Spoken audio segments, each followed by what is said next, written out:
We got Charlemagne back on the ones and twos. And hold up, he's throwing some hot takes. More specifically, he was responding to Jay-Z's comment about stepping away from battles because of the Kendrick and Drake situation. He touched on that briefly, but then of course, pivoted. Amen. When you have been long, It's hard. respect consistency and long. It's hard. Do you feel, this might transition us, but do you feel because of the battle between Jake and Who is Kendrick- Jake? I'm sorry, Drake and Kendrick, that it's gonna mess up their longevity? No, Why? not Kendrick. Listen, why would it mess? Well, I mean, like, you Not know, Drake either, man. no, but you Listen, know what Jay-Z said? He's like, it turned fans, it's like, oh, if you're a fan of one, now you have to hate the other. I don't even believe No. that's real. And you know that I didn't agree with Jay's take. I respected the take, and I understand where the take is coming from. Mhm. But that's also a 56-year-old man's perspective. Can you pull that up? Pull that up. You're Taylor. just talking about Kendrick? Yeah, pull that up so it's fresh in my mind. Have you seen this take yet, Andrew? And I know the internet's not real, but it did seem like online, it's like, hey, you got to pick a side. That's life. Why do we act like that's No, not but life? that's what I said. I think I'm just looking at my kids' generation, so people, in their late teens, early 20s now. Drake's undoubtedly the biggest artist of their generation. Yeah. There's nothing that's going to happen course. in any way is Mhm. going to ultimately change how they think. It's a 1A, 1B, guys. Like, stop.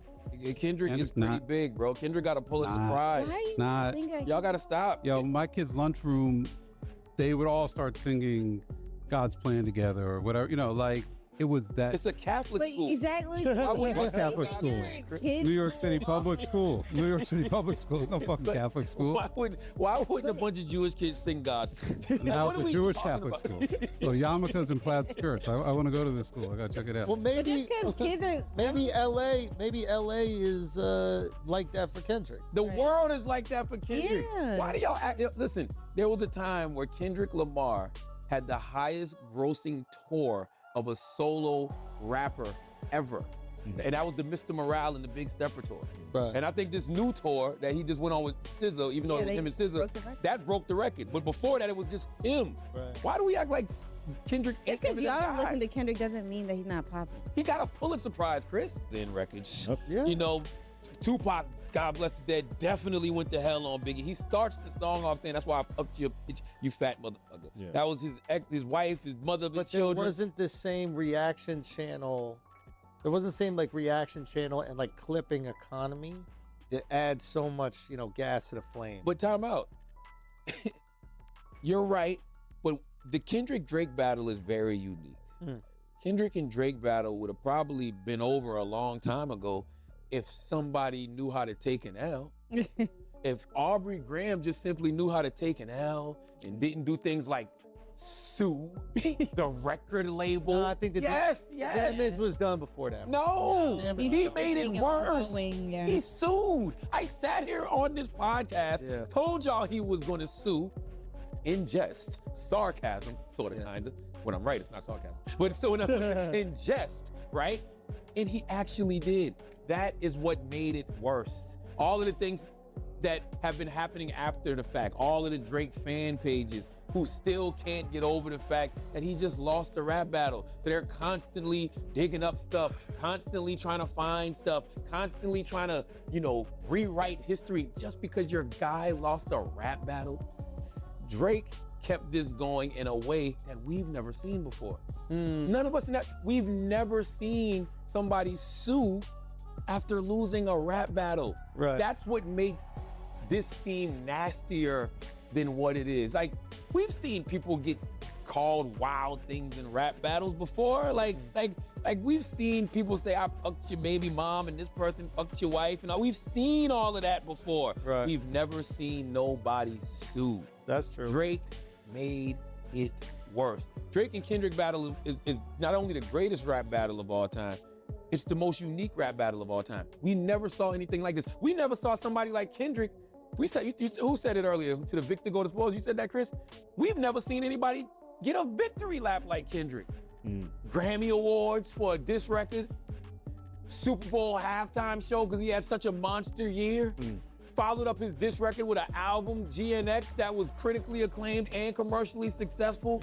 Go on tour around the world with the biggest R&B artists. and fucking perform these records everywhere. Kendrick spiked the football 1,000,000 different times. You never saw anything like this, guys. Like that, like Jay can't even compare this battle to anything. There's no comparison for this. And I know we're talking about the tech, and that's the other thing. He didn't acknowledge the artist in this, other than to say, yo, you know, you might like this song, you might like that song. Both of these guys went to hell on each other. You got one guy calling one dude a woman beater and saying that his wife is one of the kids is his best friend. And you got Kendrick saying he's a pedophile. Like it was nasty, like rap battles are. But it was everything that happened after the battle that made this the most unique rap battle ever. So you can't say you don't want to see battles anymore just because of this situation. Because this is never gonna happen again. This is never gonna happen again. Even when not, think about it. Of course something like this will happen again. Come on. I don't know. And I'll tell you, because of the players. This is an improvement in some ways. Yeah. Verb people use when somebody gets washed in the street. Like, you know what I'm saying? Yeah. And the same thing with Kendrick and motherfucking Drake. I'm sure Drake has been places and heard say, oh, we ho. Like, I'm sure he's gotten that so many times. Like, I'm sure that shit sticks, just like Twitter fingers stuck to Meek. So in great rap battles, there's going to be things that stick, but the artists have to learn to move on. If the artists move on, so will the fans. The only reason people haven't moved on in this situation is because of Drake. I'm telling you, if Drake hadn't sued and made this an issue and all of that other shit, it'd have been gone. Really? If Drake wasn't sitting around, you know, talking to his influencer friends and, you know, telling them things, and they get on podcasts and on their screams and talk about it, like nothing, it would have been gone already. But that's the thing. That's what the internet does. There's a place for it. And the battle is the artists. But the battle is won on the internet, kind of between the stan communities, not really between the artists. What if the artist would already went out? What if Drake would have changed the temperature already? He put out the Party Next Door album, right?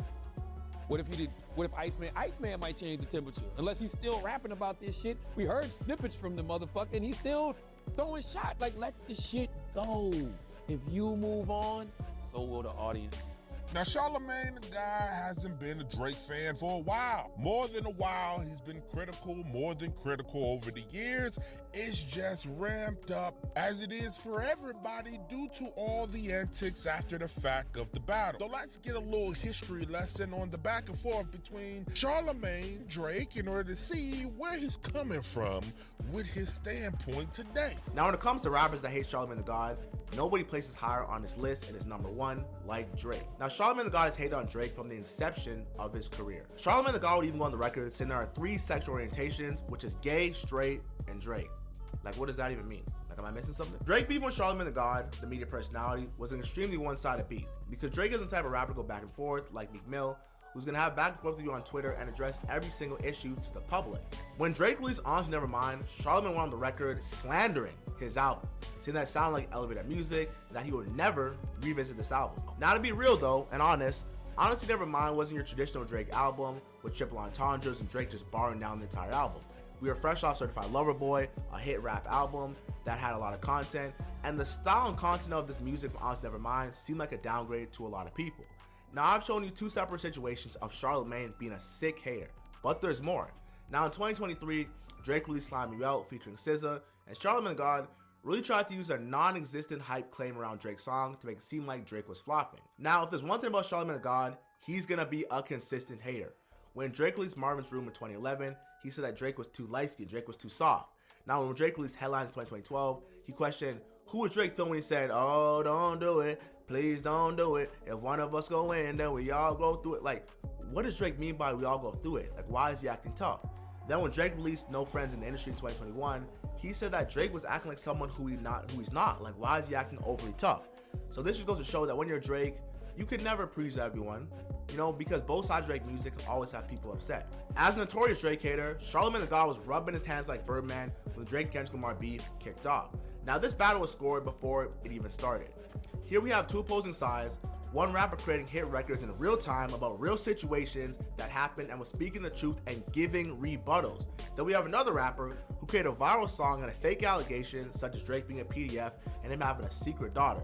Two major lies that were clearly. Now, I know that recap came from a Drake fan, so yeah, there's a little bias sprinkled in there. They painted Charlemagne as just a non-stop hater, and sure, he can be, but at the same time, he makes a serious point here. When Charlemagne makes sense, he really makes sense. Now, they didn't exactly make sense trying to justify the Netflix move, but on this topic, I've got to side with Charlemagne. What do you guys think? Drop your comments below, let's chop it up.